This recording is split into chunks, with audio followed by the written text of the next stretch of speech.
ছাত্ৰ-ছাত্ৰীসকল তোমালোকক মোৰ চেনেললৈ স্বাগতম জনাইছোঁ।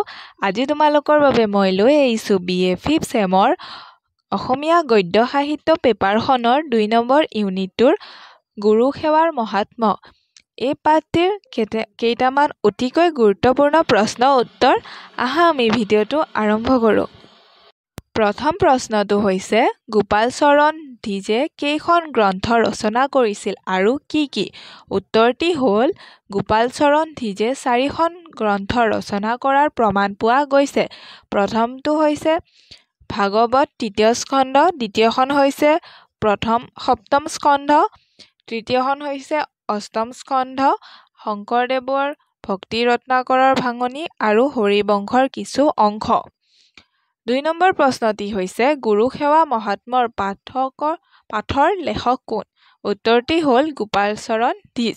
3 নম্বৰ প্ৰশ্নটো হৈছে দামোদৰদেৱৰ পিছত বৈকুণ্ঠপুৰৰ সত্ৰাধিকাৰ কোন হৈছিল? উত্তৰটি হ'ল দামোদৰদেৱৰ পাছত তেওঁৰ অন্যতম প্ৰধান শিষ্য বলদেৱ বৈকুণ্ঠপুৰ সত্ৰৰ সত্ৰাধিকাৰ হৈছিলে।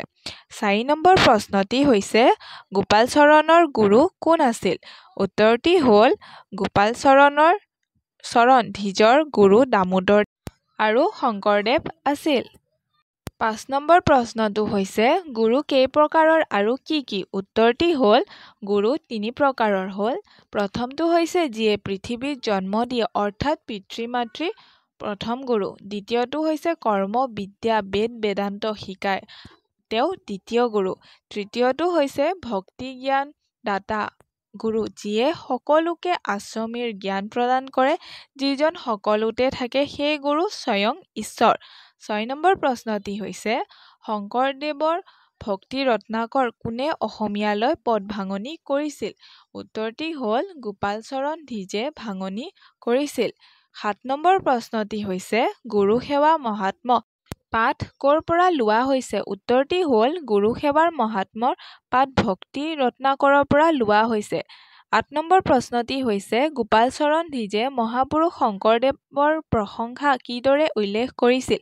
উত্তৰটি হ'ল শংকৰদেৱ সম্পৰ্কে ছপা ভাগৱতত লিখিছে নানা শাস্ত্ৰ প্ৰচাৰিয়া ভকতি প্ৰকাশিয়া আমাকো দিলাহা চক্ষু দান কোটি কোটি কল্পজ্যোতি তভু ঋণ খোজা নাযায় টান।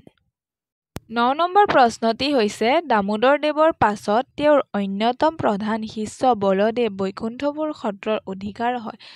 এই প্ৰসংগত কবিয়ে তেওঁৰ হৰিবংশ ঠাই কি লিখিছে?